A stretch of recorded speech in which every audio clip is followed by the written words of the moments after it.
After working as a janitor for 30 years, I finally saved enough money to buy a house for my son Jeff.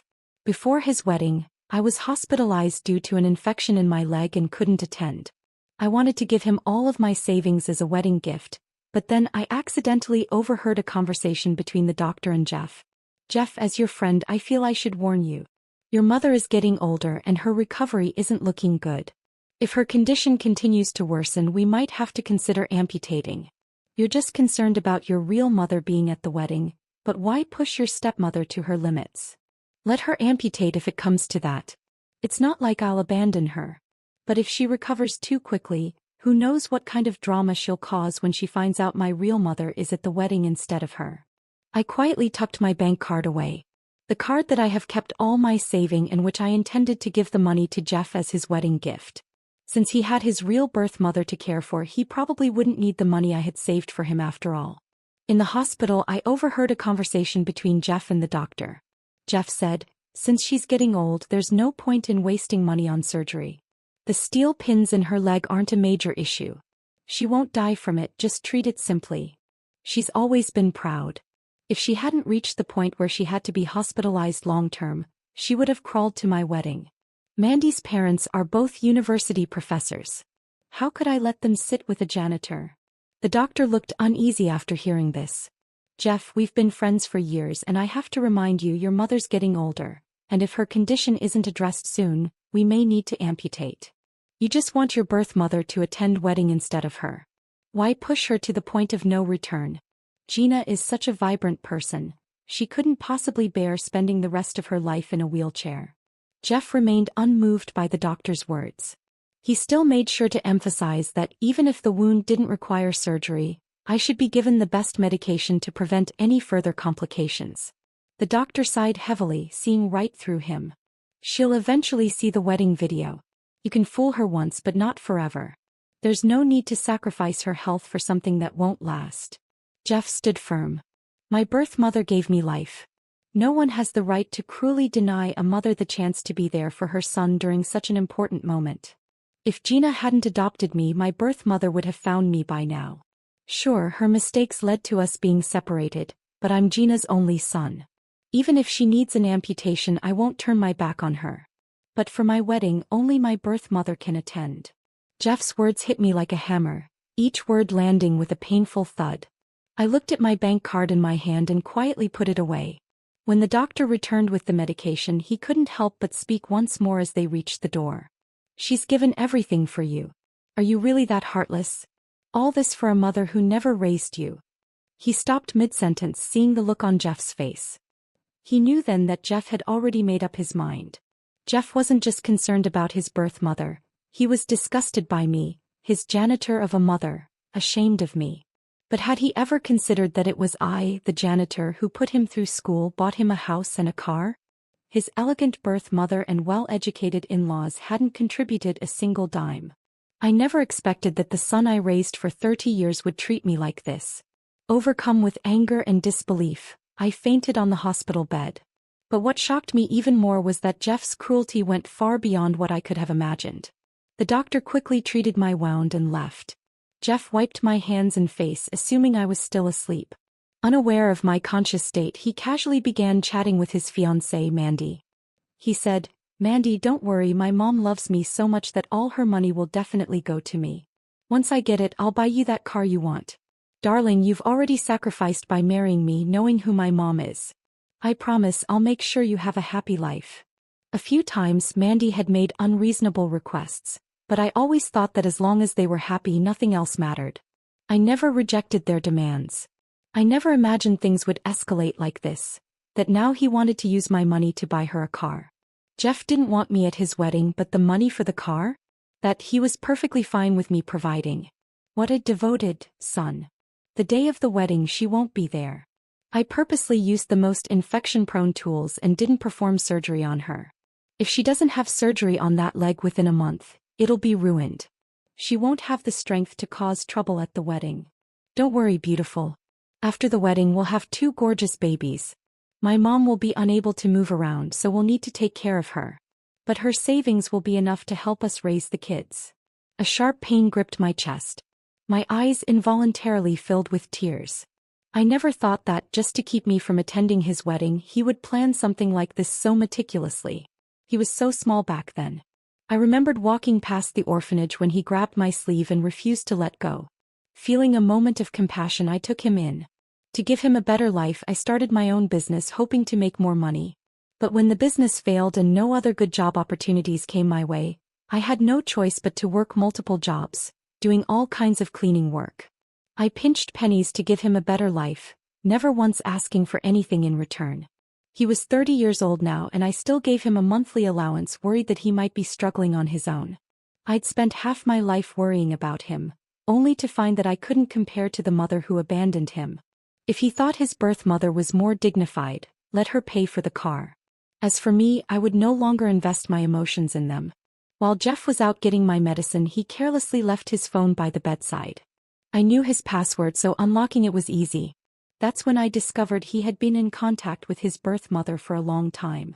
She had sent him a photo of the two of them having dinner together. The woman in the photo was about my age when I was young, but she looked much younger than I did now. For years I had worked tirelessly to save money for Jeff. I never dared take a break, always out in the sun and wind. Now, with his wedding approaching, I thought I could finally relax. But I had seen online how much more difficult it was for young people today to raise children, and I feared my grandchildren would suffer. So I pushed myself even harder, working day and night to help save money for them. Years of this had taken its toll. Looking at myself in the mirror, I could see that I had aged far more than people my age.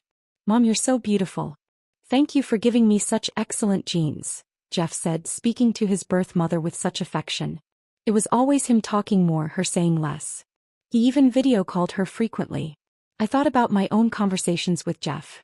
It was always me asking him questions, and aside from asking for money, he rarely responded. Video calls and photos were even rarer. Back then, I thought maybe Jeff was just shy about showing his love for me. But now I realized it was because he was ashamed of me. I pulled out my phone and sent a message to my best friend, Heidi. Since his birth mother was so wonderful, Jeff surely wouldn't need my help in the future. I asked Heidi to help me contact the best orthopedic doctor. I didn't need to save money anymore. Now I could choose the best hospital and the most expensive doctor. Jeff wanted to trap me, to drain me of everything I had, yet he didn't even show me the most basic respect. He thought I was just a selfless mother, that even if one day I discovered what he had done, I would never be able to scold him. But he had forgotten one thing.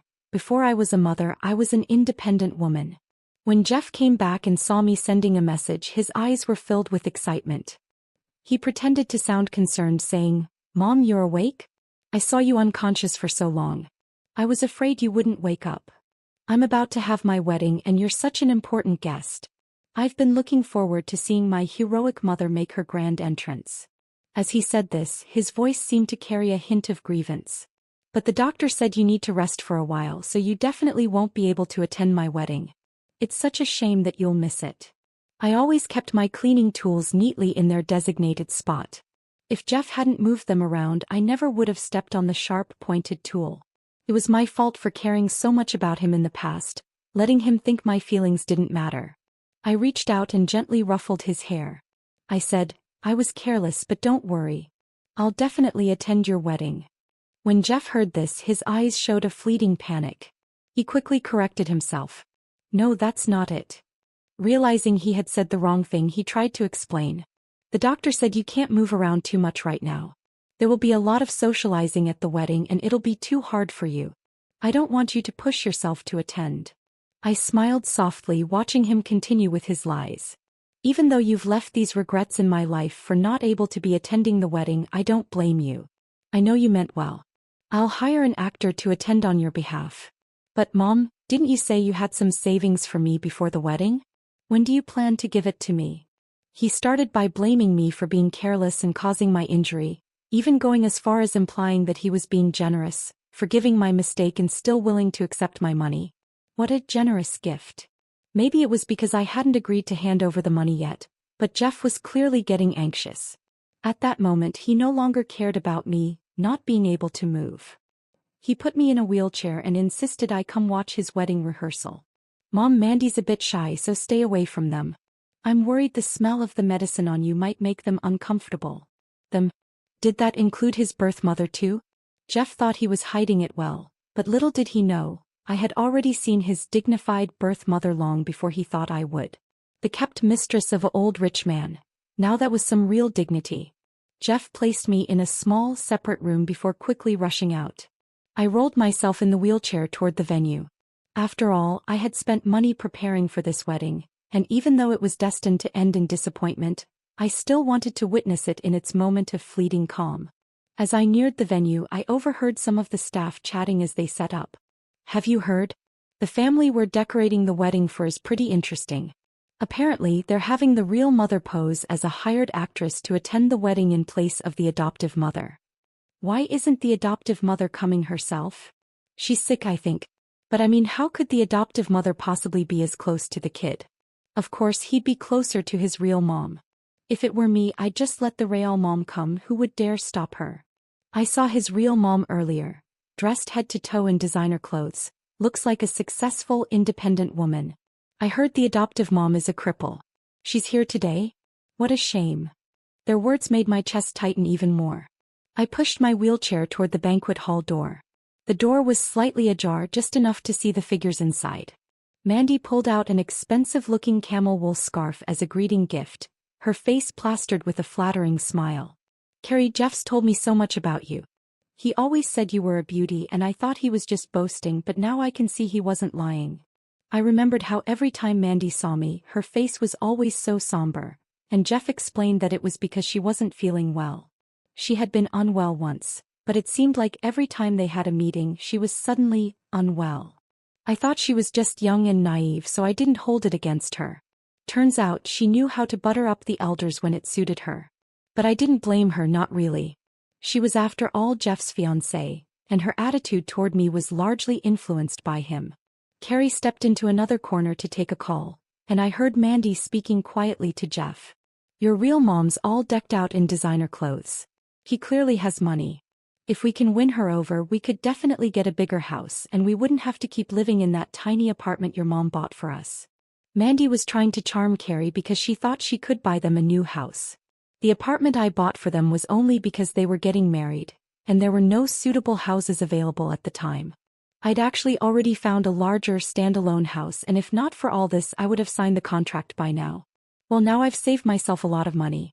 I watched Carrie talking on the phone, and I couldn't help but think back to a few years ago when I first found her.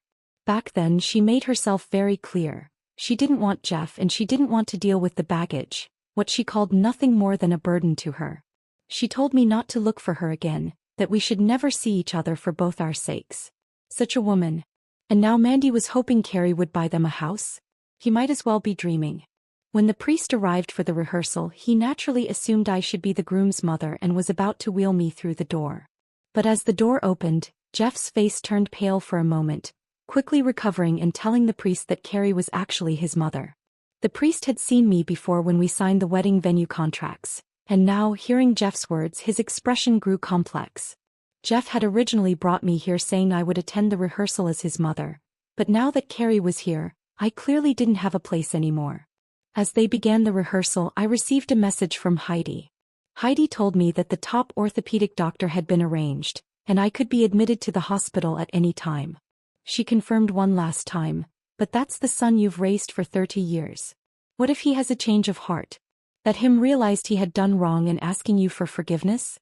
Will you soften? Maybe, I replied. I glanced up at the harmonious trio on stage. But I didn't believe there was any chance for him to turn around. Once I finish what I need to do, you can take me to another hospital. Since our mother-son bond was coming to an end, I would give him one last gift. The rehearsal ended and it was time for dinner. Jeff had chosen an expensive-looking restaurant. They probably thought I was old and hard of hearing, so they didn't bother being discreet. I overheard Mandy quietly say, "This place is too expensive, we don't need to come here. We still need to save up for a bigger house." Jeff waved her off. "Don't worry about the money when you're with Gina. She'll secretly pay for it. She's disabled now and will only drag me down later. She better behave herself. I can't make my real mom suffer. She's used to high-end places." Halfway through dinner, I told them I needed to use the restroom and pushed my wheelchair out. Neither Mandy nor Jeff showed any concern about how I would manage using the restroom given my condition. Instead, they exchanged a glance, clearly assuming I was going to pay the bill. I struggled to roll the wheelchair to the door, but after fiddling with it for a while I couldn't open it. Jeff, seeing me struggle, remained seated and didn't move. Mandy didn't bother either. Then Carrie stood up and said, "Let me take you to the restroom." Jeff quickly stood up, his eyes full of concern for Carrie. "No need. She can manage on her own. Don't trouble yourself." When I looked at him, he changed his tone. "My mom's always been strong and proud. She doesn't like to trouble others." "Thank you," I said to Carrie, my voice cool. Although I was cutting ties with Jeff, I still had a few words to say to Carrie. Just as we reached the corner of the stairs, before I could speak, Carrie suddenly shoved the wheelchair hard forward. My feet and the chair slammed into the wall. The sharp pain shot through me and sweat beaded on my forehead. "Carrie, what are you doing?" "What am I doing? Gina, didn't I tell you not to let that burden come looking for me? Why didn't you listen? I almost got caught." Carrie's gentle demeanor in front of Jeff had vanished, replaced by a harsh, demanding tone. "This is just a warning. I'm telling you, I have no money to take care of him. If he wants to call me mom, that's his business. I'll help out if you want me to act as the respectable mother for appearances, but if you're trying to blackmail me, forget it. You've already gotten plenty of gifts from him, haven't you?" she sneered. I had seen their chat records, where Jeff had frequently given her expensive gifts and jewelry in recent times. The concern I had longed for from Jeff as a mother I never received, yet Carrie got it all. Carrie snorted, her voice dripping with disdain. "What, you thought I'd work for him for free? Don't get any ideas. If you keep scheming, I'll make sure you lose Jeff. He's much closer to me now than to you." Maybe our voices had gotten too loud, but Jeff and Mandy rushed over at that moment. Just as Carrie, who had been so arrogant a second ago, suddenly screamed and stumbled, her high heels tilting, and she fell to the ground. "Oh my God. Gina, I just said you should rest, that I'd attend Jeff's wedding for you, and now you push me? My foot hurts so much." Carrie was even more shameless than when I'd last seen her a few years ago. The sweat on my forehead grew thicker as the pain intensified, but I forced myself not to show weakness. I kept my face calm, staring at Jeff. I thought that after raising Jeff for 30 years he would at least trust me a little. But instead he and Mandy helped Carrie up from the floor, and when they looked at me all I saw was disdain. "Mom, I used to think you were just a woman forced by life to become a cleaner and raise me. I respected you. But what you did today has disappointed me so much." I froze for a moment, then let out a bitter laugh. I had raised him for 30 years, only to find I had raised an ungrateful child. A message was sent from my phone. "Heidi, my mother and son relationship with Jeff is over. Jeff's always thought I was beneath him, embarrassing him, so let's see what happens when his lowly mother isn't around to pay. Let's see what kind of spectacle the polished people like him can make without me." Mandy moved a chair over, and Jeff knelt on the ground to examine Carrie's ankle carefully.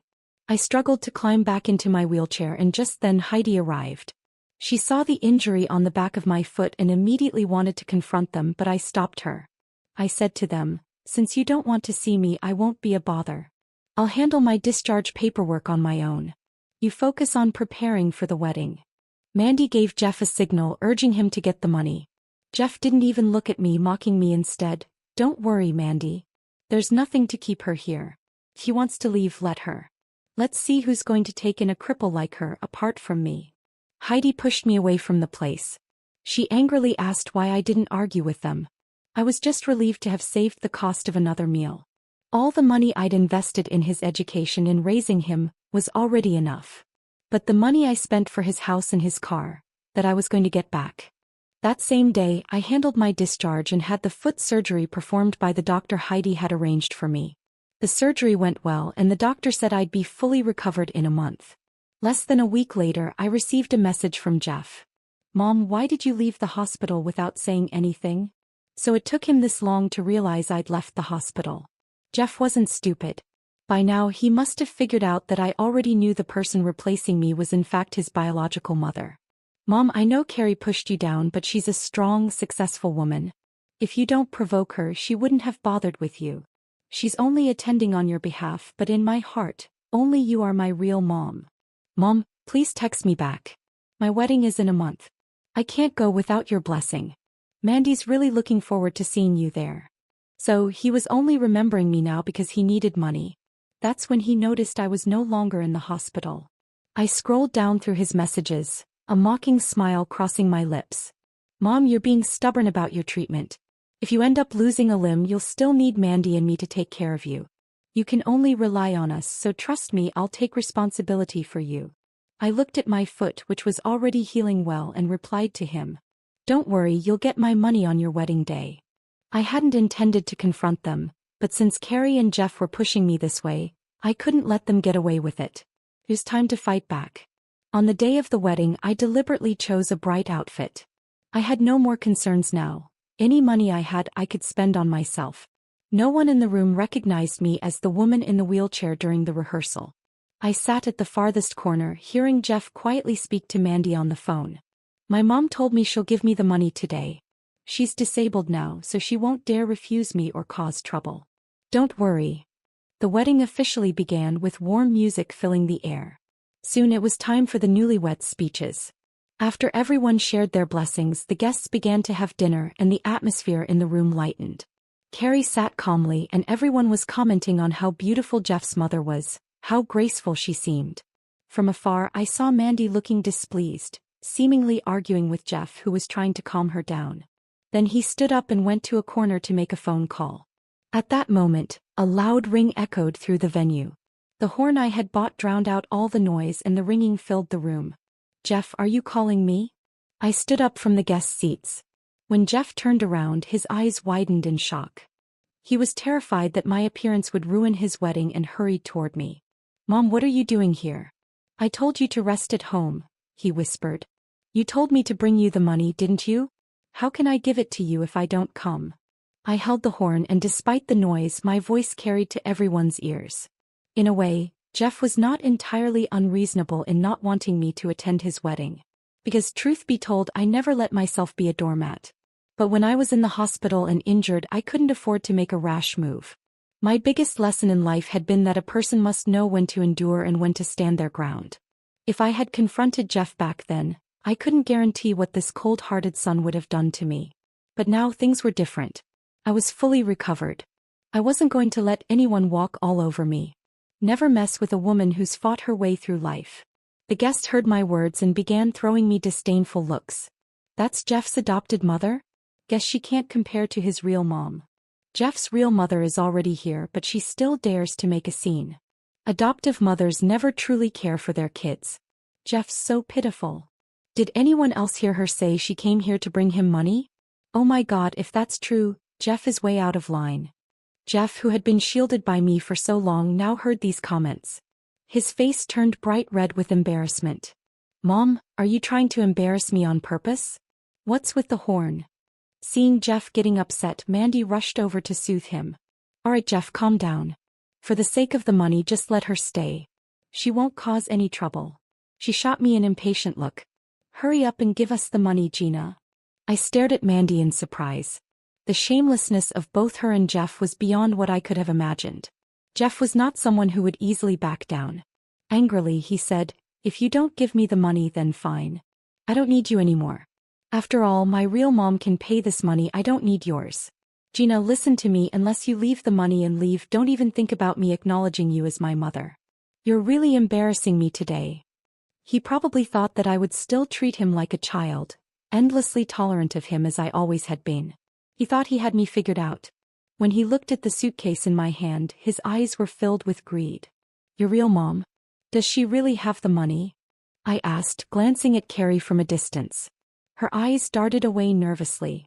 Fine, you're going to give the money to him anyway, just leave the money and go. As soon as Carrie finished speaking, a video began playing on the big screen behind her. It was footage from 12 years ago when Carrie was disdainfully talking about Jeff. I've told you a million times, no matter how he's doing, it's none of my business. Don't let that burden come looking for me. If you adopted him, he's your child, not mine. I have no money to raise him, Carrie said on the video, her voice dripping with disgust and impatience. Jeff's eyes widened in disbelief. He had thought that he had worked so hard to find his dear long-lost biological mother, only to discover that I had found her 12 years ago. But Carrie had never wanted to acknowledge him. I knew Jeff was too young back then and I didn't want him to be hurt, so I told him his biological parents must have been looking for him, just hadn't found him yet. After all, what parent wouldn't love their child? Jeff had grown up under my care, sheltered in the belief that parents loving their children was a given. He naturally expected love and thought he deserved it. He never doubted Carrie's feelings for him. He even thought he should have lived the life Carrie led, wearing designer clothes and attending high-end venues. So he had always tried to please her, hoping she would take him back to his original class. Jeff took 2 steps back, shaking his head in disbelief. This can't be. You should love me. How could you not want me? Didn't Carrie ever tell you she's single? I asked. What's so strange about a divorce? Didn't you also get divorced? Even if she's divorced, it doesn't change the fact that I was born into a wealthy family. But soon, a man's arrival shattered Jeff's fantasy. A well-dressed man entered, flanked by a team of bodyguards. Without hesitation, the man yanked Carrie out of her seat and slapped her hard across the face. I've been keeping you for so many years, giving you all the things you want, the money, the car, even a villa. And you still dared to have someone else's child behind my back? I've done a paternity test with Jeff. You're done, Carrie. Jeff rushed forward, trying to stop them from hurting his biological mother. But before he could get close, a bodyguard kicked him away. The man left in a flurry, and the only sound that followed was Carrie's anguished screams. It was only then that Jeff realized. The mother he had always thought would help him climb the social ladder was nothing more than a wealthy man's mistress. He was the child of this mistress and another man, more despised than even a bastard child. His attempts to have Carrie protect his image had only slapped him in the face. Jeff, I've never thought there's anything shameful about earning money with my own hands. The ones who constantly rely on others to change their fate are the real shame. Being a janitor was never a lowly job. I, Gina, am proud of who I am. Mandy glanced at the suitcase I was holding and gave Jeff a push.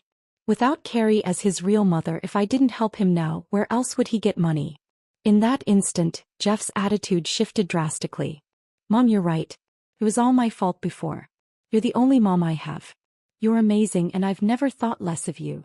His words made my heart grow colder. I should have never adopted him in the first place. After the divorce, I should have remarried to provide him with a stable environment instead of always putting him first. The tree I had carefully nurtured had borne rotten fruit. You want money? I'll give it to you. I placed the suitcase on the table and pulled out a handful of bills, tossing them into the air. The fake bills fluttered down, and it was only then that Jeff realized he had been fooled. Mandy quickly walked over and snatched the suitcase from my hands. Everything's fake. Gina, are you trying to cause trouble on purpose? Let me tell you, if there's no money today, I'm not marrying Jeff. You're just a janitor, and without me, you wouldn't even deserve to sit at the same table as my parents. Mandy's parents continued to look at me with the same disdain as before. I grabbed the horn. Calmly I said, "You're right. I came here to cause trouble. The venue and the banquet for this wedding were all paid for by me. I was kind to you, but you called me a shrew behind my back. Now let me show you what a real shrew looks like." I stood on a chair and exposed all the shameful things they had done, each detail laid bare. After hearing everything, Mandy's face turned bright red with fury and she stormed out, crying. Jeff's embarrassment was palpable. His face was alternating between pale and flushed as his relatives and friends began to gossip and point fingers at him. He quickly ran out to chase after Mandy, unaware that I still had another surprise in store for him. That evening, I received a call from Jeff. "Gina, you're so selfish. All I wanted was for someone to take your place at the wedding to give me some face. And you sold my wedding house. You're illegally meddling with other people's finances. Do you realize that?" "Then sue me," I replied coldly. "The house was bought with my money. The property deed is in my name. I did say I'd transfer it to you, but you refused it because the apartment was too small for you. You kept pestering me for money, wanting me to buy a bigger house. Now you can buy it yourself. I hope you find a nice big house. Good luck with that." Heidi and I were already on our way abroad. I didn't say much to Jeff before hanging up quickly. I had no time to argue with an ungrateful child. My prime years were ahead of me, and with no children to support, I now had enough money to make up for the 30 years I had sacrificed for others. I thought that after the wedding Jeff would hate me for sure and never bother me again. But to my surprise, when I came back from abroad, there he was. It seemed I had underestimated just how shameless he could be. He angrily said to me, "This is all your fault. Mandy is about to break up with me and you're out there enjoying yourself on vacation? Don't you know how to save some money? I still need to buy a big house." I ignored his accusations, choosing to selectively tune him out. He had no right to meddle in my life anymore. "Gina, I'm talking to you. Give me a few $100,000 and I can buy a big house. Maybe I can win Mandy back." When I didn't respond, Jeff shifted from verbal threats to more direct ones. But none of his threats had any effect on me. I continued to ignore him. Over time he saw my resolve. From disbelief to disappointment, then fear, he realized that the mother who had always been there for him would never protect him the way she once did. In his panic he became like a helpless puppy, but I chose to ignore him and distance myself, leaving everything behind and reducing any further contact. My life gradually entered a new chapter. Despite the betrayal and cruelty from my son, I didn't let myself fall into self-pity. Instead, I chose to redefine my existence. I invested my hard-earned savings into a charitable cause and founded the Adversity Mother Support Fund. This fund specifically aids abandoned children and single mothers, helping them stand up again and find their own value. One day, I stood on the stage at a funding ceremony, dressed in simple yet elegant clothing, my gaze focused on the children in the audience. They were dressed neatly, their faces shining with bright smiles. Behind every smile was the pain and sacrifices I had once endured. Looking at them, I felt a sense of fulfillment and peace that I had never experienced before. I had finally found my purpose, to give to others and warm my own heart. After the ceremony, I walked off the stage and toward a young girl with an innocent face. She gently tugged at my sleeve, and in that moment I saw the same look Jeff had in the orphanage. My heart trembled and I crouched down to her level. Softly I said, "This time we'll choose the family you like." The girl's eyes lit up and she tightly held my hand as if she had found a warmth she had longed for. In that moment I understood. The transmission of love and hope had never ceased. I let go of the unnecessary burdens of the past and embraced the new life that awaited me. As time went by, I gradually regained my love for life. I picked up old hobbies from my youth, especially painting and gardening. I became a volunteer at a nursing home, spending time with a group of elderly people who were my age. One spring afternoon I took the elderly residents to paint. Watching them apply colors to their canvases, I felt as though I had returned to the younger version of myself, the one who lived for herself. On my own canvas bloomed a sunflower with sunlight shining on every petal, its colors bright and warm. I whispered to myself, "It turns out the brightest colors are those lived for no one else." Beside me sat a retired teacher and we shared our thoughts on colors and exchanged stories from our past. At that moment I suddenly felt that all the loneliness and anxiety I had felt before disappeared. I was no longer the woman who gave everything for others. I was someone who could live for herself. In the time I spent with the elderly, I rediscovered the meaning of life and the true equality of relationships. This was what I had always longed for, and I had finally found my spiritual sanctuary. Meanwhile, compared to the new life I was embracing, Jeff's world had long since collapsed. Not long after the wedding, Mandy filed for divorce. At first, Jeff was reluctant to accept it, but Mandy soon left him a threatening voice message. "Do you really think you can still squeeze money out of your mom after all these? Don't ever count on her again." Jeff couldn't accept it. He kept begging Mandy to reconcile, but it was all in vain. She had grown tired of the relationship and could no longer tolerate it. Meanwhile, Carrie was fired by her sugar daddy and her secrets were exposed. She now lived by selling off her jewelry, and Jeff began to feel the weight of the cruelty and coldness he had once shown me. It was a reckoning that finally caught up with him. One day, while rummaging through items in our old home, Jeff stumbled upon a yellowed bank book. It had entries like Jeff's travel expenses and Jeff's tuition fees. Every amount represented my sacrifices and the boundless love I had given him. Jeff's heart ached painfully as if he could hear the breaking sound deep within himself.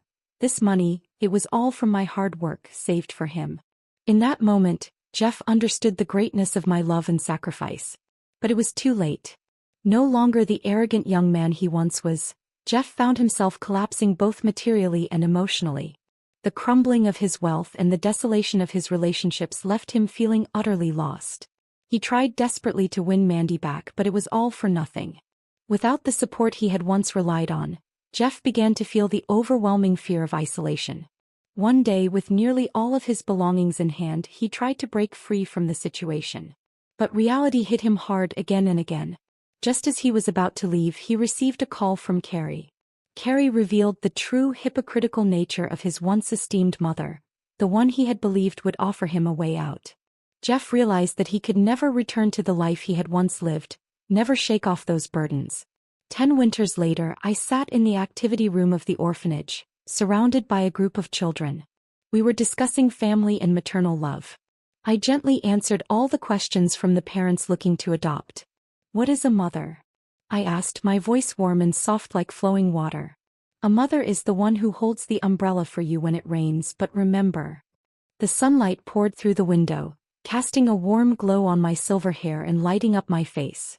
At that moment, my eyes were calm and resolute, as though all the pain and betrayal had blown away with the wind. I had finally found my own life. "Never wet your wings trying to dry someone else's feathers," I said, my voice tinged with compassion but more filled with release. In that moment, I realized I was no longer the woman who lived for others. I had become a woman who truly lived for herself.